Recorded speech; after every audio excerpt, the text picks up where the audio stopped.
Cerita series My Demon sudah lebih dari setengah musim, yang mana pada akhirnya kita tahu Jong Gwon dan Do Do Hye ditakdirkan untuk bersama. Namun apa yang telah mereka lewati rupanya cukup mengesankan. Pembangunan cerita dan penempatan masalah atau konflik digambarkan dengan cukup baik. Dengan banyaknya episode yang sudah dilalui dari series ini, tidak sedikit terdapat momen-momen yang sangat mengejutkan, namun juga tidak banyak hal-hal yang juga tidak diperlukan, sehingga meninggalkan rasa kebosanan dan ketidaksabaran. Bagian yang bagus yaitu penunjukan perubahan jati diri Jong Gwon dari seorang demon yang angkuh lalu menjadi berperasaan seperti layaknya manusia.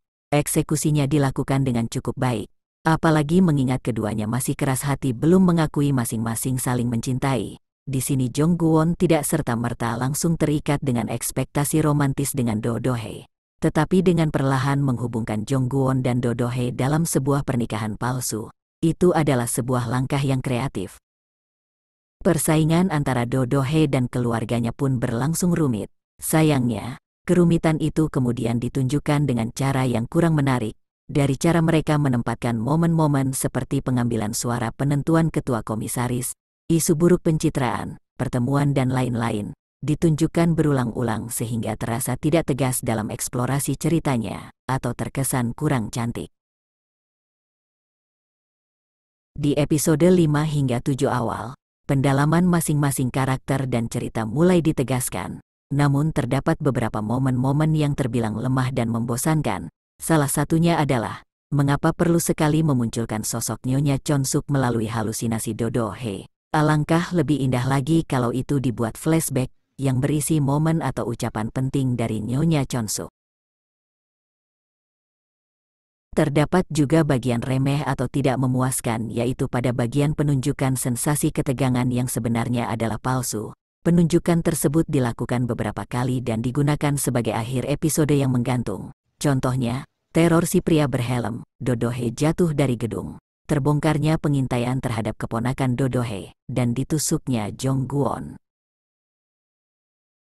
Momen di mana Jong Gwon ditusuk oleh si pelaku berleher merah, itu memang sangat menegangkan dan mengejutkan. Tidak terduga bahwa si leher merah itu keluar dan melakukan tindakan brutal. Namun setelahnya, karena sebelumnya sudah dibiasakan dengan ketegangan palsu jadi agak berasa kurang. Ini hanya masalah gaya atau preferensi saja, tidak begitu buruk.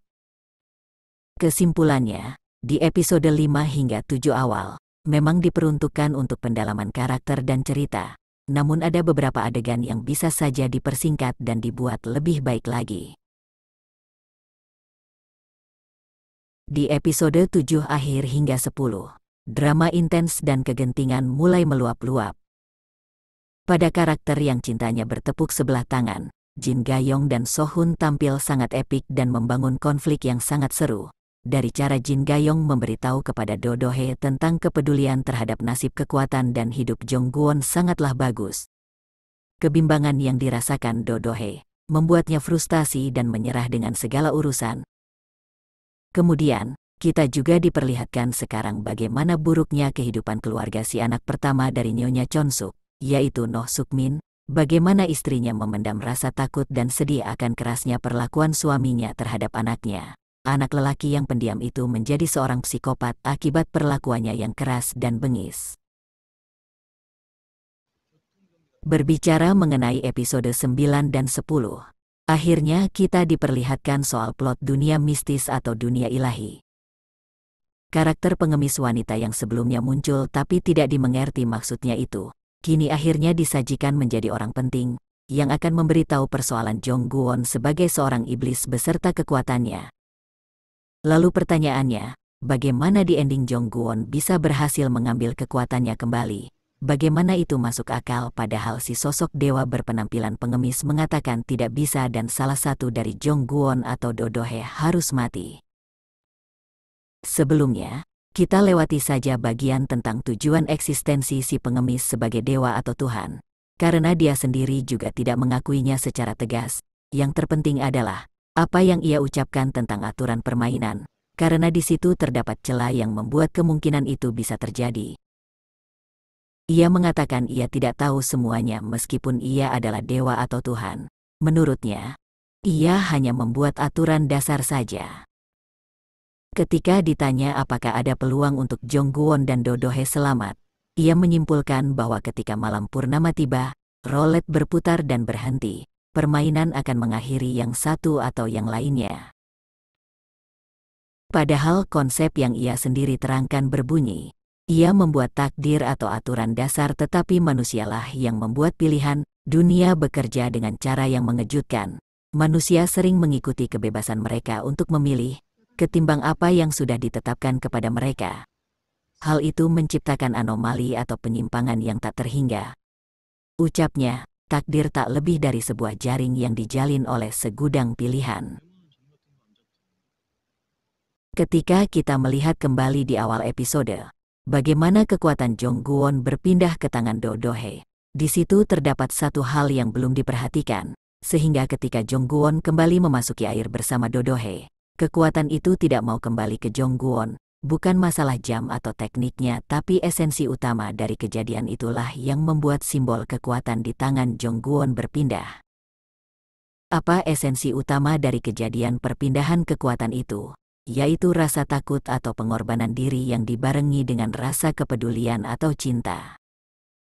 Waktu itu Dodohe takut akan tenggelam, namun ketika melihat ke bawah dan Jongguon tidak sadarkan diri, maka ia melawan rasa takutnya dan memberanikan diri untuk menolong Jongguon karena rasa kepeduliannya. Dan begitulah sebagaimana di episode 10 Jongguon berhasil mendapatkan kekuatannya kembali. Ia rela mati hanya untuk menolong Dodohe yang berada di kobaran nyala api. Kejadian tanpa buatan atau rekayasa, namun tulus secara hati dan berani mengorbankan diri. Yang lebih indah lagi adalah, kejadian itu menjadi sempurna ketika di adegan tengah kobaran api, Jongguon melihat mimpi buruk yang pernah ia alami. Itu maknanya adalah bentuk interpretasi dari konsep takdir dan jalan hidup, yang mana kita manusia di kehidupan nyata terkadang mendapatkan petunjuk hidup melalui kepingan kenangan, mimpi dan peluang, serta deja vu. Bintang 5 dari 5 untuk episode ke-10. Sangat sempurna. Untuk episode mendatang masih banyak timbul pertanyaan dan hal yang perlu ditunggu. Karena tersisa 6 episode lagi namun Jongguon sudah menjadi makhluk super kembali. Dan musuh-musuh Dodohe hanya tersisa No Sukmin saja. Apa yang akan mereka hadapi lagi? Patut dinantikan.